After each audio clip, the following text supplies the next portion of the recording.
안녕하십니까? 김준석의 풋볼 토크 김준석입니다. 축구는 그야말로 희로애락이 모두 담겨 있는 한 편의 드라마와 같습니다. 감격적인 승리에 환호가 있는가 하면 뼈아픈 패배의 눈물도 있죠. 하지만 때로는 그라운드 밖에서 우리의 상식을 뛰어넘는 도대체 이게 무슨 일이지 하고 두 눈을 의심하게 만드는 이야기들이 들려오곤 합니다. 오늘 저희가 다룰 이야기는 어떤 특정 경기에 대한 분석이 아닙니다. 바로 하나의 생각, 하나의 태도에 대한 이야기입니다. 여러분, 만약 온 국민이 염원하는 성대한 잔치에 초대받지 못했다면 어떻게 하시겠습니까? 보통은 다음 잔치를 기약하며 더 열심히, 처절하게 노력하겠죠? 그런데 혹시 저 집주인을 쫓아내고 그 잔치를 나에게 넘겨라라고 때를 쓰는 경우는 상상이나 해보셨습니까? 정말 믿기지 않는 일입니다. 바로 이 이야기가 지금 중국 축구계에서 벌어지고 있습니다.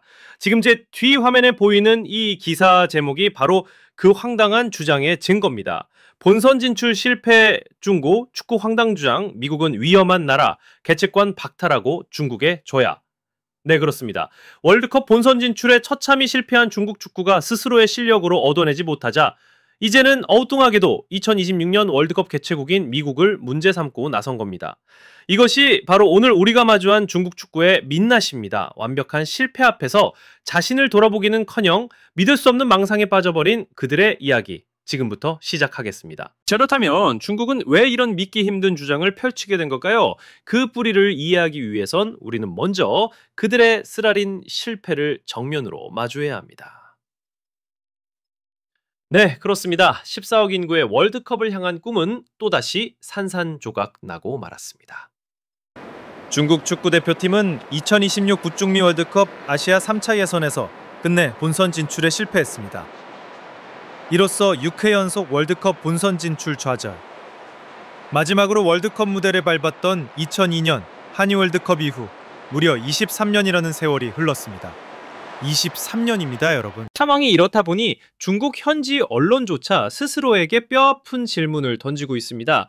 중국의 베이징 뉴스는 이렇게 한탄했습니다. 왜 좌절은 항상 중국 축구를 따라다니는가? 여러분, 이 질문의 무게가 느껴지십니까? 이것은 단순한 실망을 넘어 벗어날 수 없는 굴레처럼 반복되는 실패에 대한 깊은 절망감이 담겨있는 외침입니다. 그리고 이 질문은 결코 빈말이 아닙니다. 이번의 실패는 결코 우연한 사고나 불운이 아니었습니다. 오히려 너무나도 당연하게 이미 예고되었던 필연적인 결과였습니다.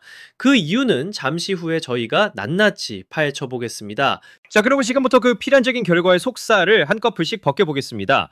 도대체 무엇이 문제였을까요? 그 중국 축구가 왜 속절없이 무너졌는지 그 이유를 낱낱이 파헤쳐 보겠습니다. 그 첫 번째 이유는 바로 모래 위에 지은 성처럼 위태로운 기초에 있었습니다. 기초가 부실하니 작은 바람에도 흔들릴 수밖에 없었던 겁니다. 첫째, 부실하기 짝이 없는 기반입니다. 그 놀랍게도 그들은 최종 예선에 오르기 전 2차 예선부터가 가시밭길이었습니다. 이 기록을 보시죠. 태국과 2승 2무 2패, 9득점, 9실점, 승점과 골득실까지 완벽히 똑같았습니다. 그들이 3차 예선에 진출할 수 있었던 유일한 이유는 오직 상대 전적에서 간신히 앞섰기 때문입니다. 하지만 진짜 코미디는 그 다음에 벌어집니다.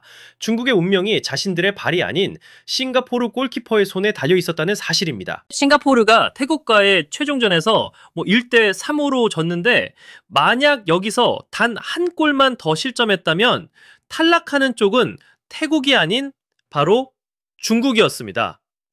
인구 14억의 대국이 다른 나라의 경기 결과에 목을 메고 있었다는 겁니다. 이게 과연 월드컵에 나갈 자격이 있는 팀의 모습이라고 할 수 있겠습니까? 시작부터가 이토록 위태로웠던 겁니다. 예, 둘째, 적나라하게 드러난 실력의 민낯입니다.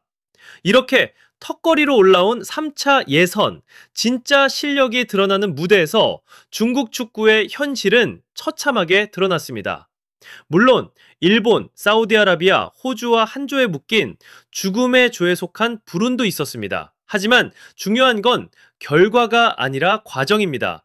그들이 어떻게 무너졌는지를 봐야 합니다. 바로 이 경기입니다. 일본 원정에서 기록한 0대 7, 7대 0입니다. 여러분, 이건 축구 스코어가 아니라 테니스 스코어입니다. 단순한 1패가 아닙니다. 이건 기술적으로, 전술적으로, 그리고 정신적으로 회복이 불가능할 정도의 치욕이었습니다. 아시아 맹주를 자처하던 팀의 자존심이 산산조각 난 순간입니다. 이후 사우디아라비아와 호주를 상대로도 속수무책으로 역전패하며 최하위권으로 추락했습니다. 아시아의 강호들 앞에서 그들은 그저 승점 자판기에 불과했습니다. 셋째, 반복되는 좌절에 무너진 정신력입니다. 결국 이 모든 실패는 하나의 질문으로 귀결됩니다. 아까 베이징 뉴스가 던졌던 바로 그 질문 말입니다. 왜 좌절은 항상 중국 축구를 따라다니는가? 그 답은 바로 부서지기 쉬운 정신력에 있습니다. 엄청난 기대감 속에서 출발하지만 한 번의 패배에 모든 것이 무너집니다. 기대는 실망으로, 실망은 무력감으로, 그리고 무력감은 더 큰 패배로 이어지는 악순환의 연속입니다. 강철 같은 정신력, 위기를 극복하는 투혼 대신 우리는 압박감 앞에서 쉽게 깨져버리는 윤리 멘탈을 목격했습니다. 그리고 그 마침표를 찍은 것은 바로 인도네시아 원정 패배였습니다. 반드시 이겨야 했던 경기에서 무너지면서 마지막 남은 희망의 불씨마저 그들 스스로가 꺼버린 것입니다. 이것이 바로 그들의 실패에 대한 냉정한 분석입니다. 자, 이제부터가 이 이야기의 가장 기가 막힌 부분입니다. 우리는 방금 중국 축구의 기술적, 전술적, 그리고 정신적인 문제점들을 짚어봤습니다. 그렇다면 이런 총체적 난국 속에서 그들이 내놓아야 할 답은 무엇이었을까요? 진심 어린 대국민 사과, 아니면 모든 것을 원점에서 다시 시작하는 축구개혁 플랜, 그것도 아니면 유소년 시스템부터 뜯어고치는 백년대계였을까요? 아닙니다. 전혀 아니었습니다. 스스로의 부족함을 인정하고 내부에서 문제를 찾기는커녕 그들은 상상조차 할 수 없는 그야말로 우리 모두의 뒤통수를 치는 일을 벌였습니다. 그들의 손가락은 잘못을 저지른 자신들이 아닌 저 넓은 태평양 건너편을 향했습니다.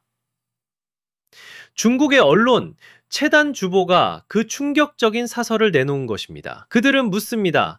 과연 미국이 2026년 월드컵의 정상적인 개최를 보장할 수 있는가? 그들은 LA에서 벌어진 시위를 언급하고 안전 문제를 거론하며 복잡한 비자 정책을 핑계 삼았습니다. 그리고 그들이 내린 결론은 정말 믿을 수가 없습니다. 미국의 개최권을 박탈하고 그 자격을 중국에 넘겨라. 정말 믿기지 않아요. 바로 이 지점입니다, 여러분. 이것이 바로 오늘 이야기의 핵심, 아하 모멘트입니다. 중국 축구의 진짜 문제는 그라운드 위에만 있는 것이 아니었습니다. 가장 근본적인 문제는 바로 그들의 사고방식에 있었습니다. 실패의 원인을 자신에게서 찾지 않고 어떻게든 남의 탓으로 돌리려는 이 뻔뻔함. 노력으로 성취할 생각을 하는 것이 아니라 편법으로 자리를 뺏으려는 이 안일함. 이것이 바로 중국 축구를 종먹고 있는 진짜 문제의 본질입니다. 자, 좋습니다. 100번 양보해서 그들의 주장을 한번 진지하게 검토해보죠. 도대체 어떤 논리로 미국의 개최권을 박탈해야 한다고 하는 걸까요? 그들은 미국의 강경한 이민 정책과 법 집행 문제를 지적합니다. LA에서 벌어지는 시위 때문에 안전이 보장되지 않는다고 목소리를 높입니다. 아르헨티나, 브라질, 멕시코 같은 주요 축구 팬 보유국의 비자 발급이 몇 달씩 걸린다는 점도 문제 삼습니다. 심지어는 이미 본선에 진출한 이란을 포함한 19개국 국민의 입국을 금지했다는 점까지 콕 집어서 비판합니다. 이렇게 들으면 어떻습니까? 꽤 그럴듯하게 들리시나요? FIFA가 정말로 고려해봐야 할 심각한 문제처럼 보입니까? 하지만 여러분, 바로 여기에 함정이 있습니다. 이것은 본질을 교묘하게 흐리는 전형적인 물타기 전술입니다. 이것은 순수한 스포츠의 실패를 정치적인 문제, 안보의 문제로 둔갑시키려는 필사적인 몸부림에 불과합니다.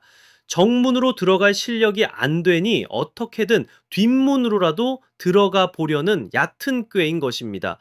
실력 부족이라는 진짜 문제는 슬그머니 감추고 남의 집 흠집을 잡아서 이득을 보려는 속셈이죠. 이것이 단순한 억측이 아니라는 증거는 바로 그들 스스로의 기사에 있습니다. 기사는 이렇게 전합니다. 일부 언론은 대담하게도 미국이 주최하는 월드컵 개최권을 중국에 넘겨주고 중국이 자동으로 개최국 자격을 얻자고 제안하기도 했다. 대담하다고요? 저는 이것을 낯뜨거운 망상이라고 부르고 싶습니다. 이건 이제 단순한 아이디어나 의견 제시가 아닙니다. 여론을 형성하고 어떻게든 명분을 만들어 보려는 의도가 명백히 보이는 정치 공작에 가깝습니다. 그야말로 한편의 블랙 코미디입니다. 결국 그들은 스포츠의 가장 기본적이고 신성한 가치를 잊어버렸거나 혹은 애초부터 몰랐던 것 같습니다. 바로 스포츠맨십입니다. 자신의 자리는 비난이나 꼼수가 아닌 오직 땀과 노력 그리고 실력으로 쟁취하는 것입니다. 정정당당하게 승부하고 패배했을 때는 깨끗하게 인정하며 상대를 존중하는 것. 이것이 바로 월드컵이라는 위대한 무대의 설 자격의 첫 번째 조건입니다. 남의 불행을 발판 삼아 기회를 엿보는 자에게 월드컵의 문은 결코 열리지 않을 것입니다. 자, 이제 모든 조각들이 맞춰졌습니다. 한번 정리해 보겠습니다. 6회 연속 월드컵 본선 진출에 실패한 팀, 자국 언론 스스로가 실력이 충분하지 않다, 과학적인 육성 체계가 없다고 인정한 축구, 단기적인 실리주의를 버리고 우즈베키스탄처럼 장기적인 관점을 가지라는 충고를 듣는 축구, 이 모든 냉정하고 처참한 현실 앞에서 그들이 보인 반응이 무엇이었습니까? 바로 남의 자리를 빼앗겠다는 것이었습니다. 여러분, 이것이야말로 망상의 절정입니다. 중국 축구의 가장 큰 문제는 돈이 없는 것도 인구가 부족한 것도 아닙니다. 그들에게는 축구에 영혼이 없습니다. 승부에 대한 존중도 패배를 깨끗하게 인정하는 겸손함도 스스로의 현실을 직시하는 용기도 없습니다. 이렇게 계속해서 정도가 아닌 꼼수를 찾고 반성 대신 변명을 늘어놓고 내부가 아닌 외부에서 문제의 원인을 찾는 한 그들의 월드컵 꿈은 영원히 잡을 수 없는 신기루에 불과할 것입니다. 23년의 기다림은 머지않아 30년이 되고 40년이 될지도 모릅니다. 오늘 이 중국 축구의 이야기는 역설적으로 우리에게 진정한 스포츠 정신의 가치가 무엇인지를 다시 한번 일깨워줍니다. 그라운드 위에서 모든 것을 쏟아붓는 투혼, 승리라는 단 하나의 목표를 위해 흘리는 땀과 눈물, 그리고 넘어졌을 때 좌절하지 않고 다시 일어나 자신의 약점을 정면으로 마주하고 더 강해지기 위해 노력하는 그 용기, 이것이 바로 우리가 스포츠에 열광하는 진짜 이유입니다. 진정한 자부심은 때를 쓰거나 요구해서 얻어지는 것이 아닙니다. 끊임없는 노력과 그에 합당한 결과로 얻어내는 것, 그것이 바로 축구의 진정한 아름다움입니다. 그리고 그것은 세상 그 어떤 돈으로도 살 수 없는 가치입니다. 이것이야말로 우리의 자랑입니다. 오늘 이야기에 대해 여러분은 어떻게 생각하십니까? 여러분의 소중한 의견을 아래 댓글로 남겨주십시오. 오늘 영상이 마음에 드셨다면 좋아요와 공유 그리고 구독 버튼 꼭 눌러주시고요. 지금까지 김준석의 풋볼 토크였습니다. 고맙습니다.